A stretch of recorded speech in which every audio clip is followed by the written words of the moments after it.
Should there be some form of regulation in sports cards? That's what we're going to discuss in this video. Let's get into it.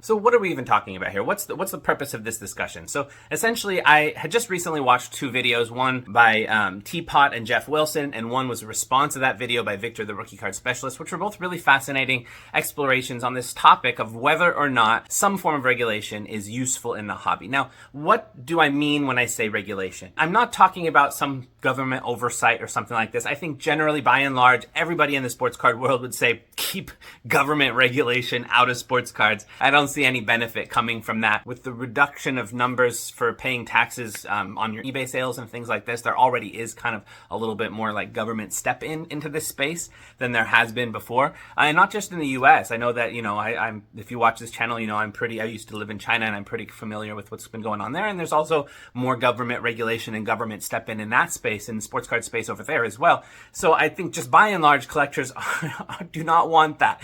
There is no desire for government regulation. I think the kind of regulation that was being spoke about in these kind of videos and that comes up in my mind is more about self-regulation, is more about trying to create a set of almost best practices for different areas of the hobby so that people who step into that space can trust it more.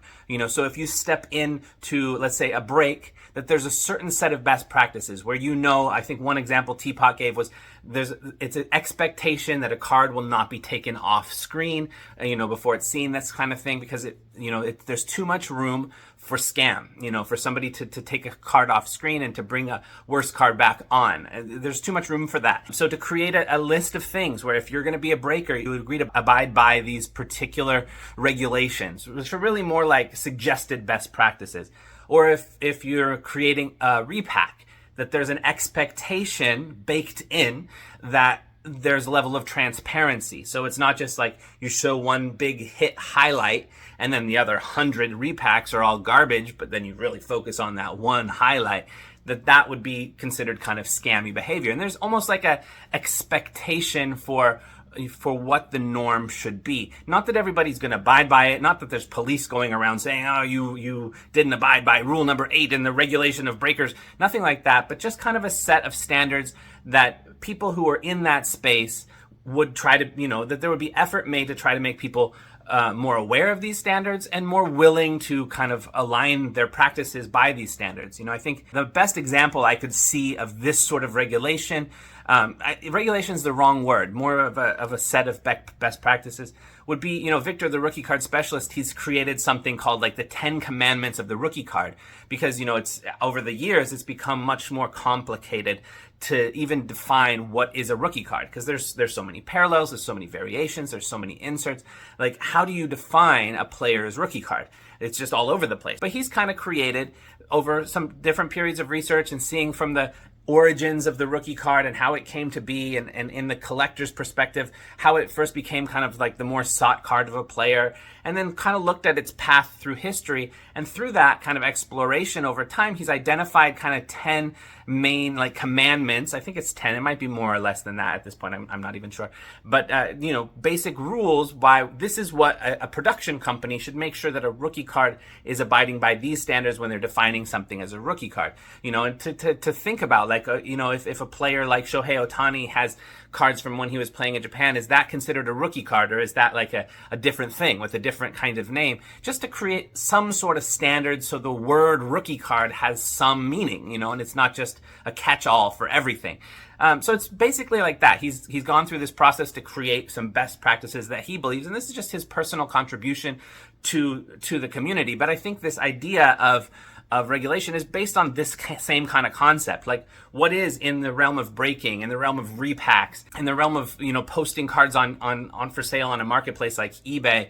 Like, what are the expectations for how you describe something? Or if there's a small thing that doesn't come up in the pictures very well, like, what is the expectation for the buyer, for what the seller should be saying? There's at least some standards that people can look at. Not that everybody is going to be following, but at least there's a kind of a generally agreed upon resource that people can say, okay, if I'm going to post something, I want to make sure and have all these details. This is something a buyer should be able to know. So I think my own mindset gets to regulation being this kind of thing, like just shared education resources almost that probably nobody will use. And the fact that maybe nobody will use it is one of the reasons why this may never come to exist, and it may never need to come to exist. What would have to happen, and they did mention this in I can't remember which of those two videos, but that, like, for example, if you had a list of breaking rules, like not rules, but like just general principles that breakers, should follow, like don't hide a card, like make sure, that people are aware that there's transparency in what the breaks are going to be, or how the randomizer is going to work. Like there's certain things that are just expected. And then if you get some of the bigger breakers to share this and to kind of agree to abide by this, it might encourage others to also abide by this. And then, maybe it has a little bit more effect on making sure that, there's not scams happening, that people who get into a break over time, maybe they begin to expect that these kinds of things are there, and that these things are going to be abided by.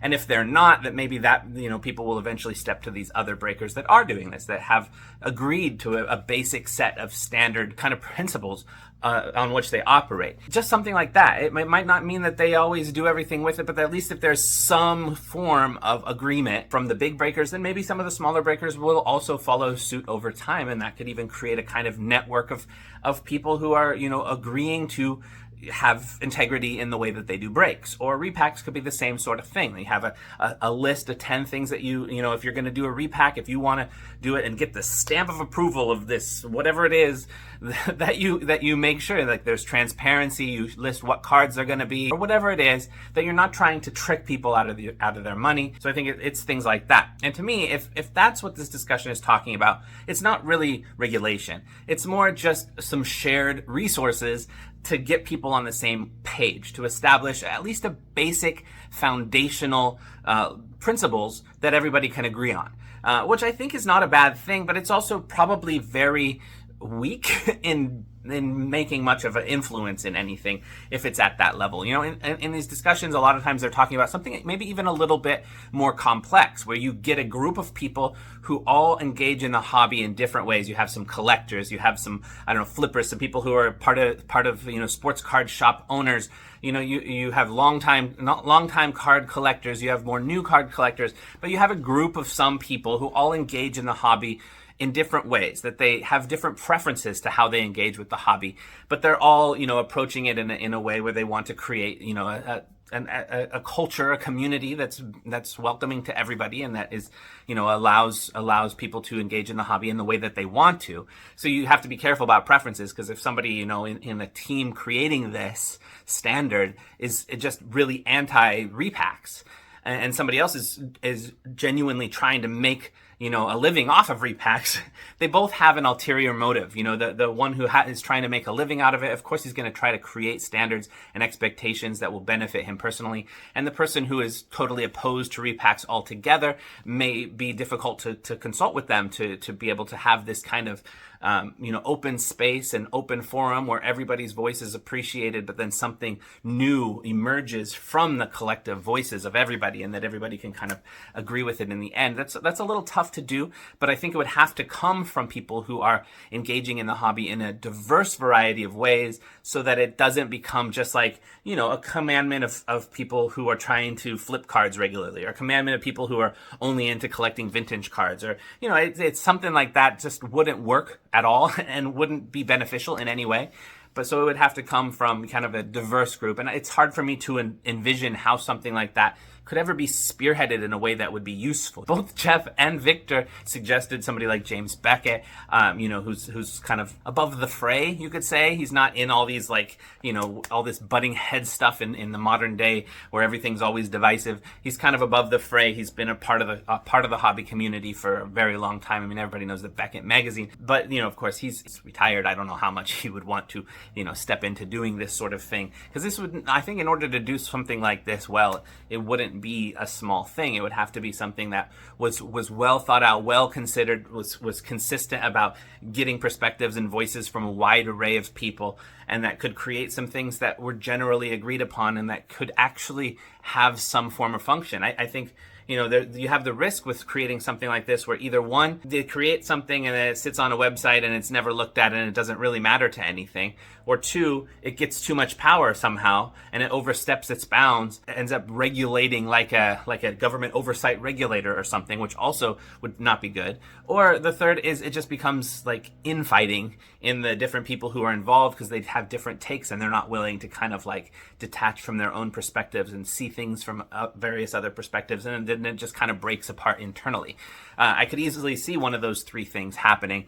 And then even if it did work, it's hard for me to see for sure whether it would, what would be the real big advantage. It might do some small things. I could see how if there was enough breakers who got on board with it, that there would be maybe a little bit of kind of the scammy kind of stuff could kind of be pushed out a little bit. Or with repacks as well, I could see some of the scammy sort of stuff could maybe get pushed out a little bit if there was enough of the people who were more large scale involved that really said, yes, we're going to do it this way. And, you should be making sure that if you're getting involved with the repack from anyone, that they're following these principles.